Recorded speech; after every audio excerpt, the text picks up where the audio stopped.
வணக்கம் and welcome to Taste of the Planet. இன்றைக்கி ghee rice recipe பார்க்க போகிறோம். இப்போ கீ ரைஸ் எப்படி பண்ணுறதுன்னு பார்க்கலாம் வாங்க. ஃபஸ்ட்டு ஒரு பேனில் 2 டேபிள் ஸ்பூன் கீ சூடு பண்ணணும். கீ சூடானதுக்கப்புறமா அதில் கொஞ்சம் கேஷ்யூ சேர்க்கலாம்.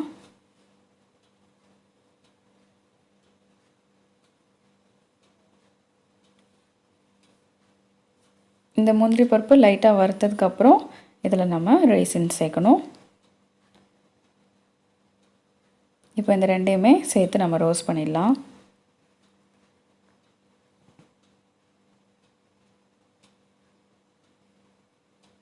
இப்போ ரெண்டும் ரோஸ்ட் ஆகிடுச்சு. இனி இதை எடுத்து நம்ம தனியாக மாற்றி வச்சிடணும்.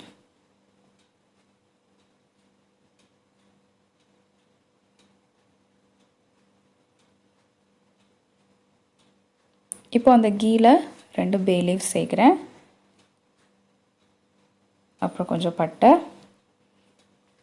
கொஞ்சம் கிராம்பு,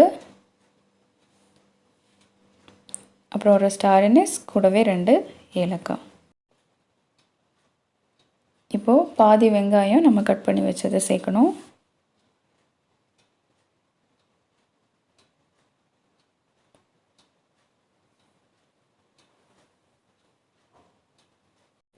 அடுத்தது 2 பச்சை மிளகாய் சேர்க்கலாம். இந்த மாதிரி நீளமாக கட் பண்ணி சேர்க்கணும்.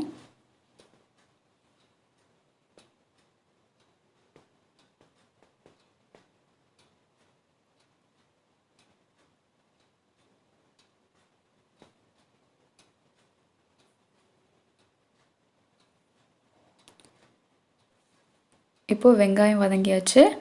இனி நம்ம ஊற வச்ச பாஸ்மதி ரைஸ் சேர்க்கணும். இது 1 கப்பு பாஸ்மதி ரைஸு 1/2 மணி நேரம் ஊற வச்சுருக்கிறேன். இதில் சேர்த்ததுக்கப்புறமா ஃபஸ்ட் இந்த ரைஸை கீயில் ஒரு வாட்டி லைட்டாக நம்ம மிக்ஸ் பண்ணணும். ரைஸ் உடையாதது மாதிரி நம்ம மிக்ஸ் பண்ணணும்.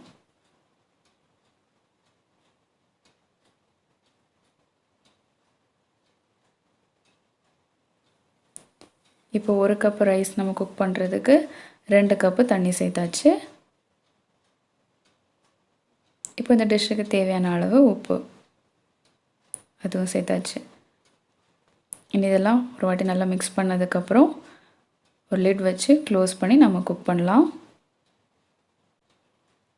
இது நல்லா பாயில் ஆகிற வரைக்கும் நம்ம ஹை ஃப்ளேமில் வைக்கணும். இப்போ நல்லா பாயில் ஆயிடுச்சு. இதுக்கப்புறம் நம்ம ஃபுல்லி லோ ஃப்ளேமில் வச்சு ரைஸ் குக் பண்ணணும். இப்போ 12 மினிட்ஸ்க்கு அப்புறம் நான் லிட் ஓப்பன் பண்ணுறேன். இப்போ நம்ம ஒரு ரைஸ் எடுத்து குக் ஆகிருக்கான்னு பார்க்கலாம். ரைஸ் குக் ஆகிடுச்சு. இப்போ நம்ம ஃபஸ்ட்டு ரோஸ்ட் பண்ணி எடுத்த ரைசின்ஸ் அண்ட் கேஷ்யூஸ் சேர்த்துட்டு ஃப்ளேம் ஆஃப் பண்ணலாம். இனி இந்த ரைஸ் உடையாதது மாதிரி இதெல்லாம் லைட்டாக நம்ம ஒரு வாட்டி மிக்ஸ் பண்ணால் நம்மளோட கீ ரைஸ் ரெடி ஆகிடும்.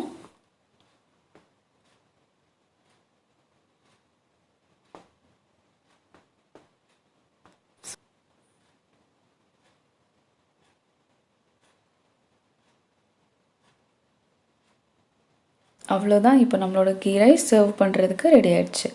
ஸோ கண்டிப்பாக நீங்களும் இந்த ஈஸியான கீ ரைஸ் ட்ரை பண்ணி பாருங்கள். உங்களோட கமெண்ட்டை மறக்காமல் ஷேர் பண்ணுங்கள். நெக்ஸ்ட் டைம் இன்னும் ஒரு இன்ட்ரெஸ்டிங்கான ரெசிபியோடு உங்களை மீட் பண்ணுறேன். Until then take care. By.